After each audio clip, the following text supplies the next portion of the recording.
साथियों, आप सभी का इस प्लेटफॉर्म पर स्वागत है। यहाँ पर हम लोग यूपी पीसीएस की मुख्य परीक्षा के लिए प्रैक्टिस सेट देख रहे हैं, आंसर राइटिंग देख रहे हैं। तो इसी के तहत हम लोग जो है मेक आईएएस कोचिंग संस्था के द्वारा जो यूपी पीसीएस मुख्य परीक्षा के लिए टेस्ट सीरीज कराई जा रही है, उसी का जो एक पहला टेस्ट है जिसमें आपके 7 प्रश्न दिए गए हैं और ये 7 प्रश्न आपके इसमें से 6 प्रश्न हिस्ट्री से संबंधित हैं और एक प्रश्न जो है वो करंट अफेयर संबंधित है।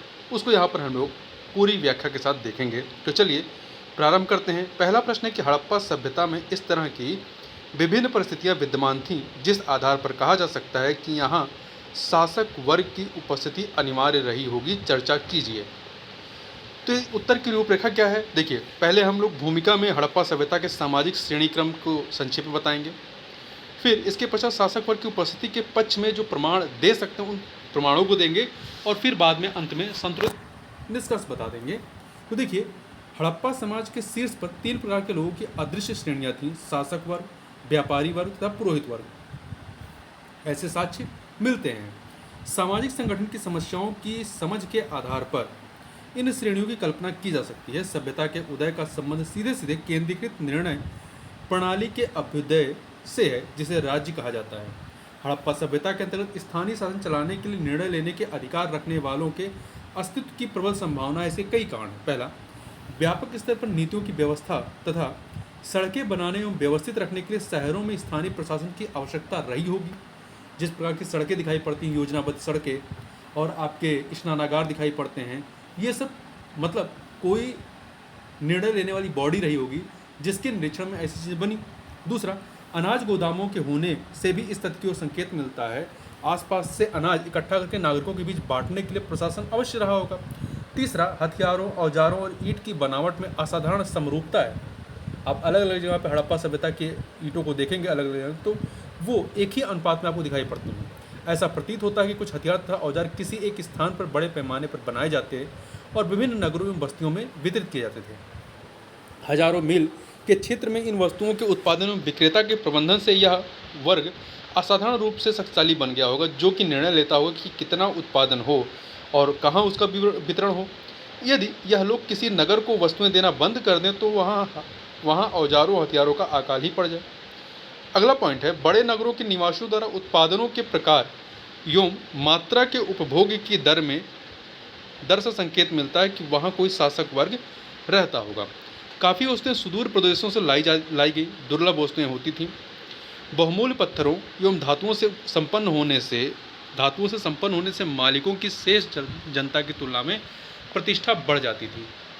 अगला पॉइंट है, इसी प्रकार नगरों के बृहद होने से केवल इस ओर ही संकेत नहीं मिलता है कि वहाँ काफ़ी बड़ी संख्या रहती थी, बल्कि इस तथ्य का भी पता चलता है कि वहाँ मंदिरों तथा महलों के रूप में भवन जैसी आकृतियाँ मौजूद थीं। इन भवनों में रहने वाले लोग राजनीतिक, आर्थिक अथवा धार्मिक क्षेत्र में अधिकतर संपन्न रहे होंगे। यही कारण है कि वे मोहरे जिन पर व्यापारियों, पुरोहितों अथवा प्रशासकों के अधिकार चिन्ह अंकित हैं, सबसे अधिक संख्या में मोहनजोदाड़ो से मिलती है, जहाँ की सबसे अधिक संख्या में मंदिरों और महलों के रूप में अवशेष पाए गए हैं। इसके अतिरिक्त यदि आप जो हड़प्पा नगर हैं उनकी आप बस्तियों को देखें तो आपको कई जगह पे 2 प्रकार के मिलते हैं, कई जगह पे 3 प्रकार के मिलते हैं। कुछ जगहों पे मतलब कुछ ऊंचे टीले पे बसाए गए हैं और कुछ नीचे बसाए गए हैं। तो इससे भी समझ में आता है कि समाज में वर्ग विभिन्नता थी। तो उपयुक्त आधारों पर हम यह निष्कर्ष निकाल सकते हैं कि मोहनजोदाड़ो राजनीतिक, आर्थिक शक्ति का केंद्र बन गया था। आगे चलते हैं। भारत में गुहा कला की शैली दैनिक जीवन की गतिविधियों के साथ ही, गुहा मतलब केव आर्ट, जो गुफाओं में कलाकृतियाँ बनाई जाती हैं उसे ही गुफा कला कहते हैं।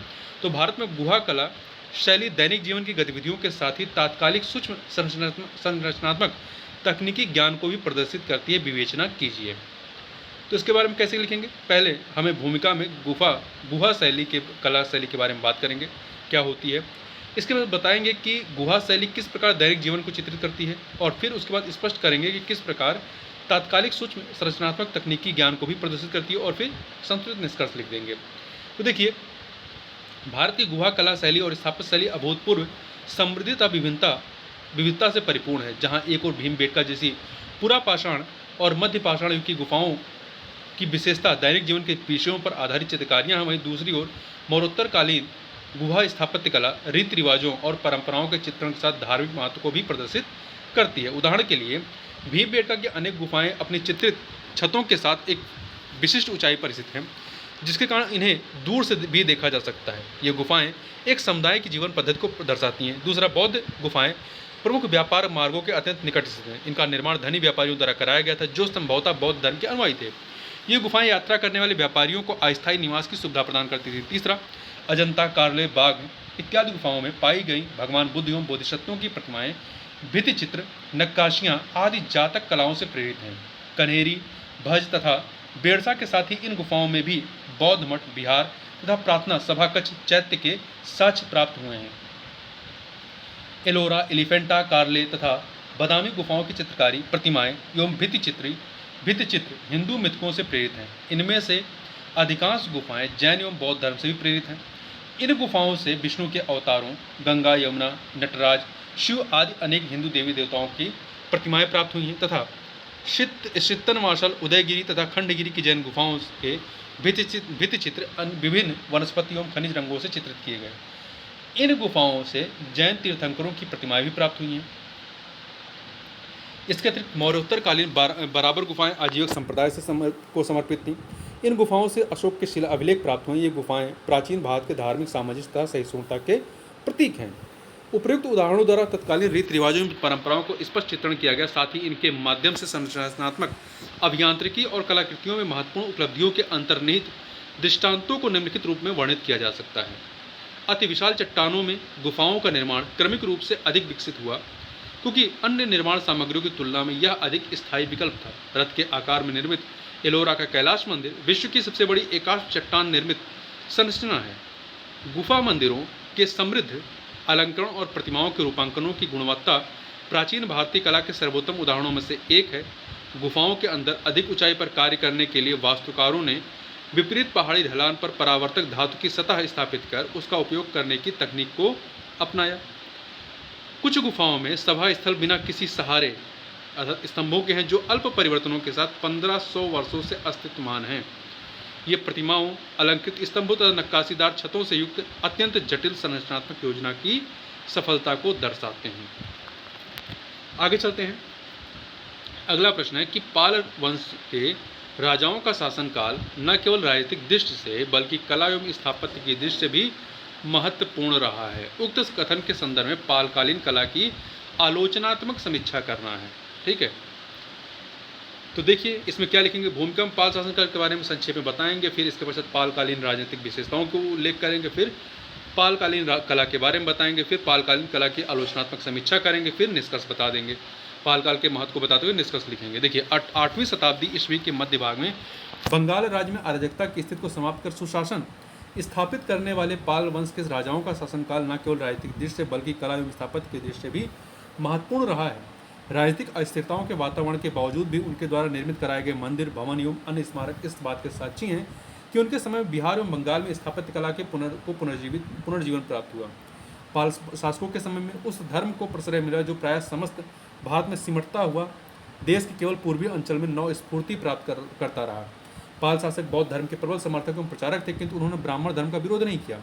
ब्राह्मण धर्म से संबंधित देवी देवताओं की मूर्तियों एवं मंदिरों का निर्माण उनके काल में होता रहा। साहित्यिक एवं पुरातात्विक दोनों स्रोतों से पाल शासकों के काल में कला एवं स्थापत्य कला के विकास की जानकारी प्राप्त होती है। राजनीतिक दृष्टि से महत्वपूर्ण क्यों था ये देखें। तो पाल राजाओं ने ब्राह्मण पुजारियों और मंदिरों को भूमि अनुदान दिया। यह अनुदान स्थायी था। पाल अनुदान विशेष रूप से कानून और व्यवस्था के रखरखाव और न्याय प्रशासन से संबंधित है। पाल अभिलेखों में राजाओं, राजपूतों, रणक, महासामंतों आदि का उल्लेख मिलता है। शाही अधिकारियों का उल्लेख शिलालेखों में मिलता है, जो बंगाल और बिहार के साम्राज्य पर शासन करते प्रतीत होते हैं। पाल सत्ता कई स्थानों से संचालित होती थी। पाटलिपुत्र, मुदगिरी आदि सभी गंगा तट पर स्थित हैं। पाल के अधीन गांवों को क्रमशः ग्रामपति और 10 ग्रामिका के प्रभार के तहत 1 और 10 की इकाइयों में बांटा गया था। एक जो था ग्रामपति और 10 की इकाइयों में 10 ग्रामिका। वे इन इकाइयों के प्रशासन के लिए जिम्मेदार शाही अधिकारी थे। मतलब एक गांव का प्रभार होता था उसे ग्रामपति, और जो 10 ग्राम का प्रभार लेता था उसे 10 ग्रामिका कहते थे। अब कला एवं स्थापत्य की दृष्टि से महत्व को देखें तो पाल वंश के शासनकाल के दौरान बंगाल और बिहार के भारतीय राज्यों में कला और वास्तुकला का विकास हुआ। पाल राजवंश में कला और वास्तुकला के क्षेत्र में पाल मूर्ति कला नाम की विशिष्ट कला विकसित हुई।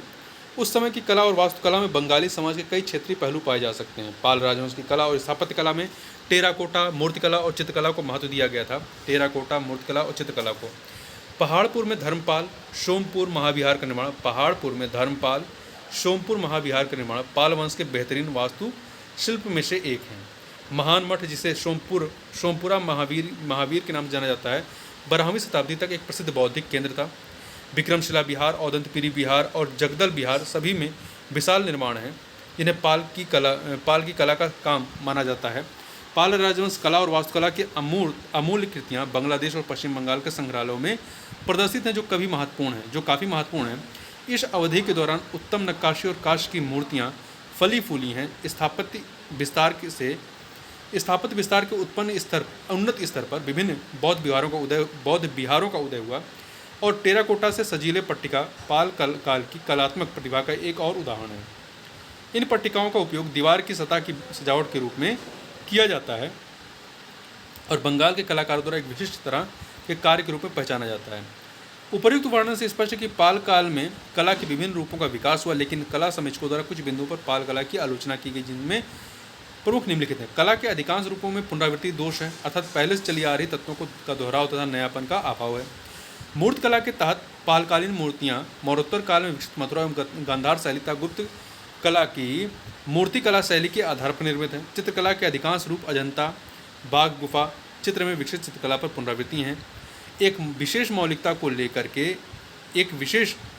लेकर है। वास्तव में मूर्तियों को अत्यधिक अलंकृत करने के कारण कृत्रिमता आर्टिफिशियल का ज़्यादा प्रभाव दिखता है, जिस कारण जीवंतता एवं स्वाभाविकता नष्ट होती है। इन आलोचनाओं के बावजूद भी पाल वास्तुकला इतिहास में सर्वथा नया प्रतिमान स्थापित करती है। दक्षिण कला के क्षेत्र में भी पालकालीन कलाकारों ने एक सर्वथा नवीन शैली का सूत्रपात किया, जिसे मगध शैली कहा जाता है। तारानाथ इसे पूर्वी भारतीय शैली की संज्ञा देते हैं। इसका प्रवर्तक धीमान एवं विपत पाल को मानते हैं। इसकी विशेषता यह है कि इसे चिकने काले रंग के कसौटी वाले पाषाण तथा धातुओं की सहायता से मूर्तियों का निर्माण किया गया। पालकालीन कला एवं वास्तुकला का महत्व इसी बात से लगाया जा सकता है कि इन अमूल्य कृतियों को बांग्लादेश और पश्चिम बंगाल के संग्रहालयों में प्रदर्शित किया गया है, जो काफ़ी महत्वपूर्ण है। साथ ही स्थापत्य विहार के उन्नत स्तर पर विभिन्न बौद्ध विहार का उदय हुआ है। अगले प्रश्न चलते हैं। मौर्य काल में राजकीय कला का उदाहरण सहित वर्णन कीजिए। मौर्य काल में राजकीय कला का उदाहरण सहित वर्णन कीजिए। क्या आप इस बात से सहमत हैं कि मौर्यकालीन स्तंभ पर विदेशी प्रभाव दृष्टिगोचर होता है? समालोचनात्मक मूल्यांकन कीजिए। तो क्या करेंगे? भूमिका में मौर्यकालीन कला के बारे में संक्षेप में लिखेंगे, फिर मौर्य काल में राजकीय कला का उदाहरण सहित वर्णन करेंगे, फिर मौर्यकालीन स्तंभ पर विदेशी प्रभाव के पक्ष और विपक्ष में तर्क प्रस्तुत करेंगे और फिर निष्कर्ष बता देंगे। तो देखिए, मौर्य काल में कला के क्षेत्र में यथेष्ट प्रगति हुई। मौर्ययुगीन आर्थिक संपन्नता ने कला के विकास को प्रभावित किया। मौर्ययुगीन आर्थिक संपन्नता ने कला के विकास को प्रभावित किया। वस्तुतः हड़प्पा सभ्यता के पश्चात पहली बार भारतीय कला के स्पष्ट प्रमाण इसी काल में दृष्टिगोचर होते हैं। वस्तुतः हड़प्पा सभ्यता के पश्चात पहली बार भारतीय कला के स्पष्ट प्रमाण इसी काल में दृष्टिगोचर होते हैं। वास्तुकला और मूर्तिकला की विशिष्ट प्रगति हुई इस समय राजकीय कला के साथ साथ लोक कला का भी विकास हुआ। पुरातात्विक साक्ष्यों से मौर्यकालीन कला पर प्रकाश पड़ता है। राजकीय कला के अंतर्गत चंद्रगुप्त द्वारा निर्मित पाटलिपुत्र के राजप्रसाद, अशोक द्वारा स्थापित प्रशस्त स्तंभ, लाट या स्तूप एवं गुफाओं को शामिल कर सकते हैं। मौर्यकालीन भवनों में पक्की ईंटों के प्रमाण बड़े पैमाने पर मिलते हैं तथा लकड़ी और पत्थर का उपयोग भी भवन निर्माण के लिए किया जाता था। राजकीय कला के अंतर्गत प्रमुख स्थापत्य निम्नलिखित हैं, जैसे कि राजप्रसाद। यह काष्ठ निर्मित स्थापत्य का सर्वोत्तम उदाहरण, जिसकी प्रशंसा यूनानी लेखक भी करते हैं। यह प्रसाद वर्तमान पटना के समीप कुम्भरहार नामक गांव के पास था। सभा भवन में अनेक पाषाण स्तंभ थे, जिनमें से अब तक लगभग 40 स्तंभ प्राप्त हुए हैं। इसी सभा भवन के फर्श एवं छत काष्ठ के थे। इसी सभा भवन के फर्श व छत जो है काष्ठ के थे। सभा भवन की लंबाई 140 फीट व चौड़ाई 120 फीट थी। प्रसाद में सुरक्षा आदि की समुचित व्यवस्था थी। राजा का शयनागार इस प्रकार से बनाया गया था कि न तो वहाँ अग्नि का भय था और न ही सर्प आदि प्रवेश कर सकते थे। राजप्रसाद के भवन बलुआ पत्थर के बने हुए तथा उन पर चमकदार पॉलिश की गई थी। चीनी यात्री फाहियान ने मौर्य प्रसाद के विषय में लिखा कि यह प्रसाद मानवकृत नहीं वर्ण देवों द्वारा निर्मित है। यूनानी लेखकों के अनुसार पाटलिपुत्र नगर की सुंदरता अद्वितीय थी। इसके राजप्रसाद की तुलना में शूशा और एक बतना भी फीके थे। कुछ विद्वान इसकी तुलना पारसी पोलस से प्राप्त 100 स्तंभों वाली हकमनी प्रसाद से करते हैं। स्तूप और चैत्य की बात करें तो स्तूप गोल आकृति के आधार पर स्थित पाषाण अथवा ईंटों का ठोस गुंबद के आकार का होता था। स्तूप को एक धार्मिक पवित्रता प्राप्त हो गई थी। अनुश्रुतियों के अनुसार अशोक ने अफगानिस्तान और भारत में लगभग 84,000 स्तूपों का निर्माण कराया था। सर्वाधिक प्रसिद्ध मध्य प्रदेश के विदिशा से कुछ दूर भोपाल के निकट सांची का स्तूप है। इस वर्तमान स्तूप का व्यास 36 से 50 मीटर, ऊंचाई 23 से 25 मीटर और विशाल पाषाण की चतुर्दिक बाड़ जो है वो 3.3 मीटर ऊंची है। बोधगया में अशोक ने एक चैत्य का निर्माण करवाया था। उसके नष्ट हो जाने पर बाद में वहाँ बौद्ध मंदिर निर्मित किया गया जो आज भी विद्यमान है। स्तंभों की बात करें तो प्रत्येक स्तंभ मुख्यतः निम्न 3 भागों में विभाजित था। मुख्य स्तंभ घटाकृति और शीर्ष भाग तथा पशु आकृतियाँ। अशोक द्वारा निर्मित स्तंभ मौर्यकालीन राजकीय कला के सर्वोत्तम उदाहरण हैं जो कि उसने धम्म के प्रचार के लिए बनवाए थे। अशोक के स्तंभ उत्तर प्रदेश के सारनाथ, प्रयाग, कौशाम्बी तथा नेपाल की तराई में लुम्बिनी और निगलवा से प्राप्त हुए हैं। इनके अतिरिक्त सांची, लौरिया, नंदनगढ़ आदि स्थानों पर भी अशोक के स्तंभ हैं। ये स्तंभ एकाश्मक हैं तथा चुनार के बलुआ पत्थर से निर्मित हैं। प्रत्येक स्तंभ की ऊंचाई 40 से 50 फीट है।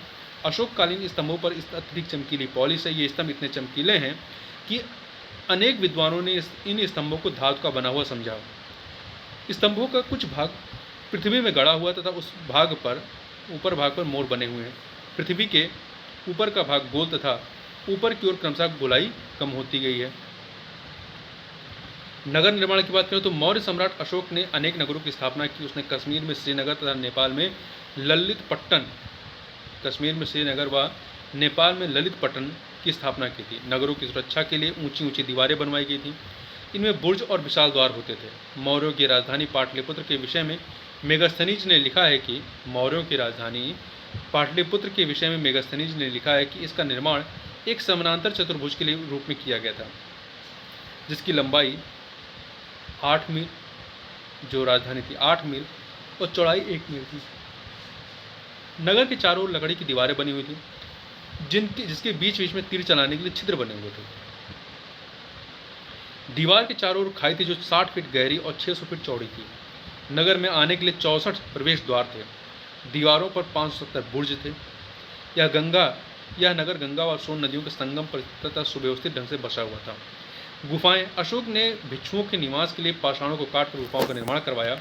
गया के समीप अशोक ने बराबर की पहाड़ियों में 4 गुफाओं का निर्माण कराया। इन गुफाओं में प्राचीनतम गुफा सुदामा है जिसमें अशोक का एक अभिलेख भी है। इस गुफा में 2 कमरे हैं। एक कक्ष गोल है जिसकी छत अर्धवृत्ताकार है। उसके बाहर का मुख मंडप आयताकार है किंतु छत गोलाकार है।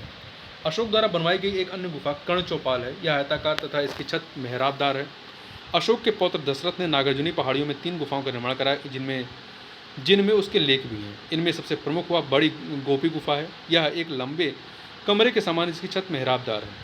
इन सभी गुफाओं में मौर्यकालीन स्तंभों के समान ही चमक है जिससे इनका मौर्यकालीन होना प्रमाणित होता है। मौर्यकालीन स्तंभ पर विदेशी प्रभाव की बात करें तो मौर्यकालीन कला की अपनी एक विशिष्ट शैली है जिसके कारण ज़्यादातर विद्वान मौर्य कला पर विदेशी प्रभाव को स्वीकार करते हैं। जैसे पर्सी ब्राउन कहना है कि अपने आरंभिक काल में ही मौर्य राज्य अपनी पश्चिमी सीमा के बाहर अपने से अधिक विकसित एवं उन्नत सभ्यता की ओर दृष्टिपात कर रहा था और स्थापत्य के लिए प्रेरणा ग्रहण कर रहा था। डॉक्टर विंसेंट स्मिथ ने लिखा कि वास्तुकला और मूर्तिकला में अचानक प्रस्तर का प्रयोग बहुत अंशों में विदेशी संभवतः पर्सिया का परिणाम है। डॉक्टर स्नूपर ने इस संबंध में भी कई तर्क दिए। इसका सार इस प्रकार है कि स्तंभ का चिकना भाग पर्शियन शैली से प्रभावित है। चमकदार पॉलिश भी फारस के कलाकारों की देन है। स्तंभ के ऊपर घंटे की आकृति का शीर्ष भी विदेशी है। उपयुक्त तर्कों के बावजूद मौर्यकालीन स्तंभों और विदेशी स्तंभों में निम्न अंतर देखने को मिलता है। मौर्य स्तंभ अत्यधिक सामान्य है। उन पर ओप है तो है किंतु नक्काशी नहीं है। मौर्य काला में स्तंभ के ऊपरी भाग पर घंटा है अथवा कमल की पंखुड़ियाँ। इस पर विद्वानों में मतभेद है। हैवेल तथा कुमार स्वामी ने मौर्य स्तंभों के शिरोभाग पर घंटे की अपेक्षा उल्टे कमल की पंखुड़ियों के चित्र स्वीकार किए हैं। इस प्रकार यद्यपि मौर्य कला तथा विदेशी कला के स्तंभों में अंतर तथापि सत्य है कि ईरानी और यूनानी कला परंपराओं को भी मौर्यकालीन कलात्मक कृतियों में देखा जा सकता है।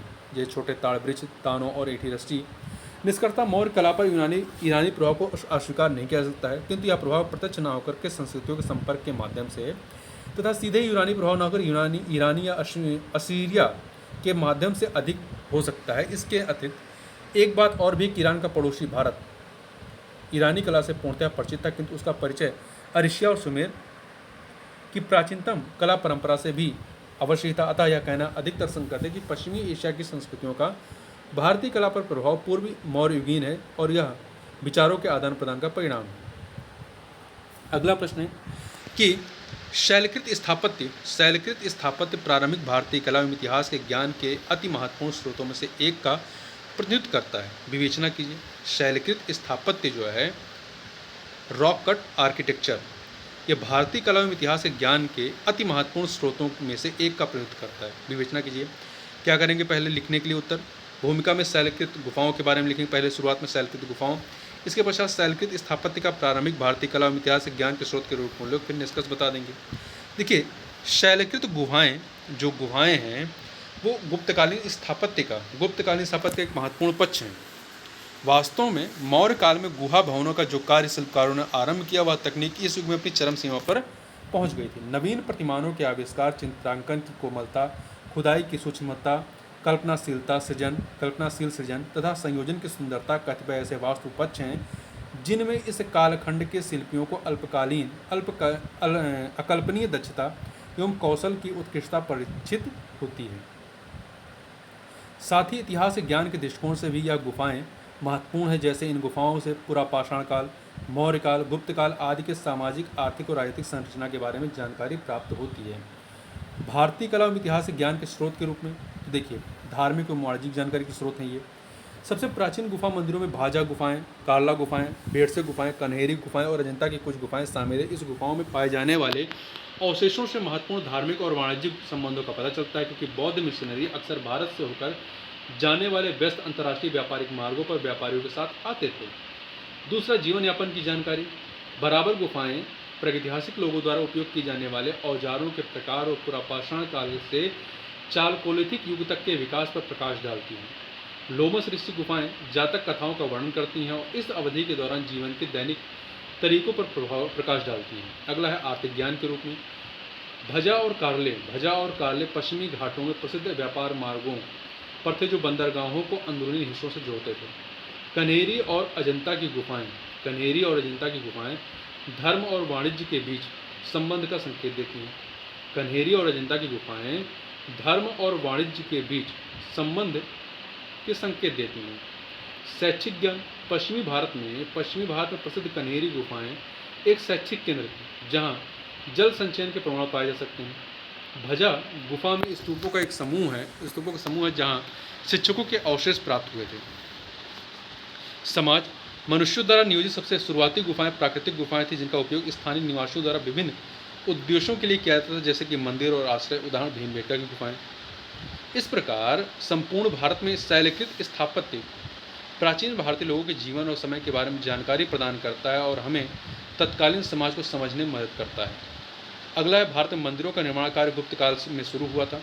हालांकि पल्लव, चोल, पांड्य, होयसल तथा विजयनगर के शासक इसके बहुत बड़े निर्माता रहे। भारत में मंदिरों के निर्माण कार्य गुप्त काल में शुरू हुआ था। हालांकि पल्लव, चोल, पांड्य, होयसल तथा विजयनगर के शासक इसके बहुत बड़े निर्माता रहे।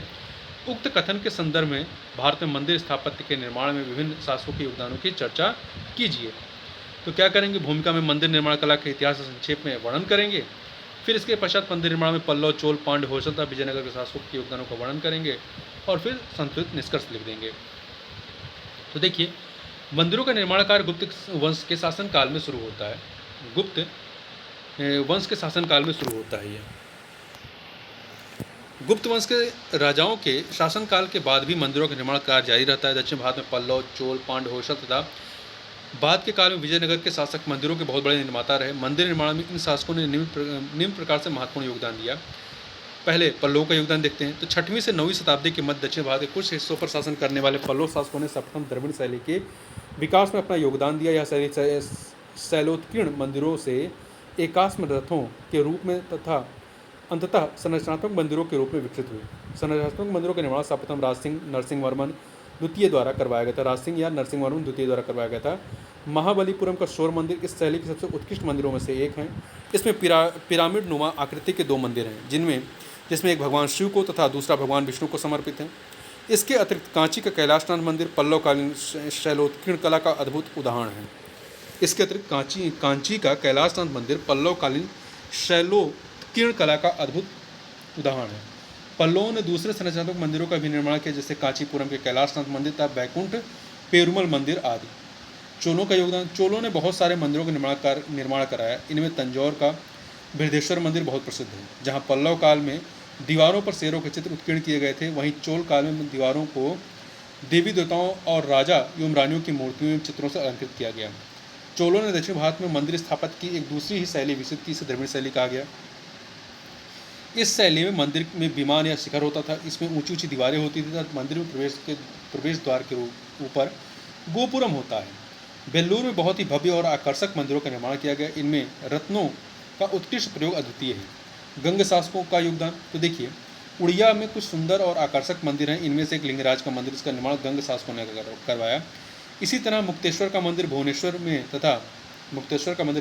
तथा जगन्नाथ का मंदिर पुरी में है।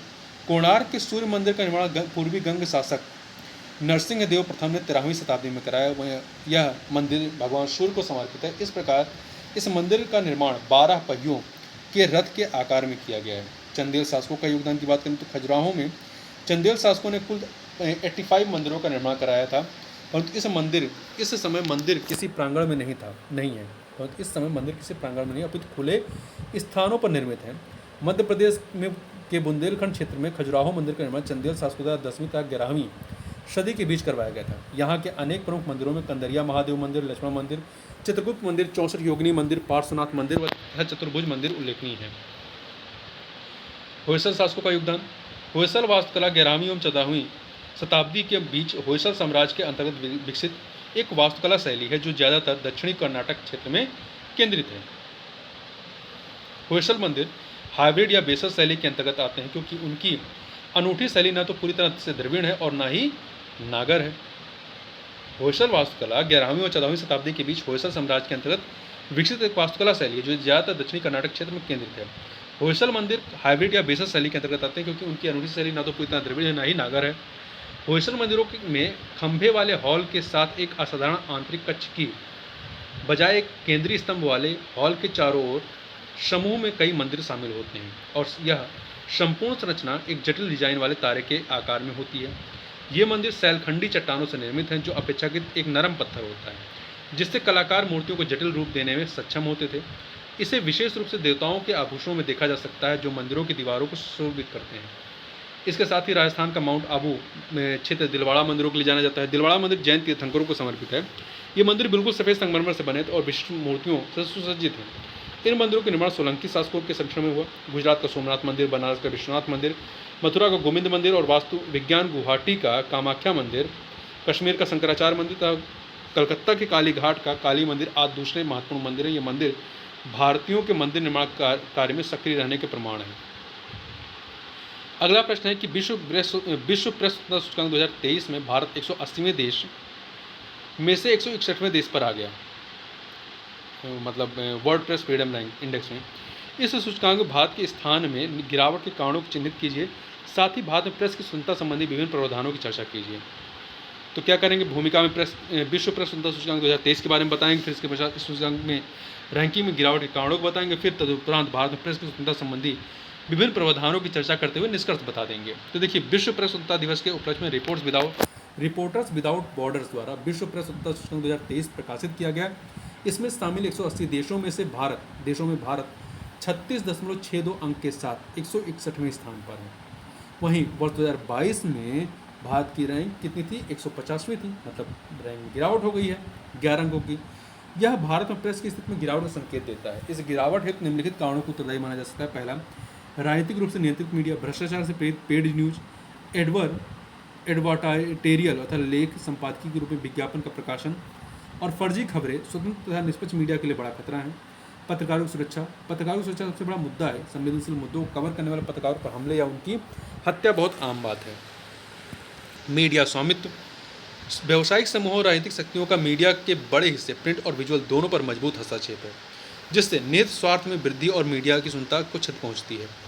इसके अलावा व्यक्तिगत या संस्थागत निहित स्वार्थों के लिए एलो जर्नलिज्म को अपनाना, ब्लैकमेल द्वारा दूसरों का शोषण करना, चटपटी खबरों को तवज्जो देना और खबरों को तोड़ मरोड़ कर पेश करना, दंगे भड़काने वाली खबरें प्रकाशित करना, घटनाओं एवं कथनों को द्व्यर्थी रूप प्रदान करना, भय या लालच में सत्तारूढ़ दल की चापलूसी करना, अनावश्यक रूप से किसी की प्रशंसा और महिमामंडन करना और दूसरों की आलोचना करना, जैसे अनेक अनुचित कार्य आजकल मीडिया द्वारा किए जा रहे हैं। भारत में प्रेस की स्वतंत्रता संबंधी विभिन्न प्रावधान क्या संविधान का अनुच्छेद 19 के तहत वाक एवं अभिव्यक्ति स्वतंत्रता की गारंटी देता है, जो वाक स्वतंत्रता इत्यादि के संबंध में, वाक स्वतंत्रता इत्यादि के संबंध में कुछ अधिकारों के संरक्षण से संबंधित है। इंडियन एक्सप्रेस न्यूज़पेपर्स बनाम इंडियन एक्सप्रेस न्यूज़पेपर्स बनाम यूनियन ऑफ इंडिया बाद में यह माना गया कि प्रेस लोकतांत्रिक मशीनरी में बहुत महत्वपूर्ण भूमिका निभाती है। प्रेस जो है वो लोकतांत्रिक मशीनरी में बहुत महत्वपूर्ण भूमिका निभाती है। न्यायालयों का कर्तव्य है कि वे प्रेस की स्वतंत्रता को बनाए रखें और उसकी स्वतंत्रता को समाप्त करने वाले सभी कानूनों और प्रशासनिक कार्यों को अमान्य कर दें। प्रेस की स्वतंत्रता में 3 आवश्यक तत्व हैं: सूचना के सभी स्रोतों तक पहुँच की स्वतंत्रता, प्रकाशन की स्वतंत्रता और सर्कुलेशन की स्वतंत्रता। निष्कर्षतः मीडिया से जानकारी देने और प्राप्त करने का अधिकार, भाषण और अभिव्यक्ति स्वतंत्रता के अधिकार का एक हिस्सा है। यूपी राज्य बनाम राजनारायण के मामले में उच्चतम न्यायालय ने कहा कि इस देश के लोगों को प्रत्येक लोक कार्य को जानने का अधिकार है, जो कुछ भी उनके लोक प्राधिकारियों द्वारा लोक रूप से किया जाता है।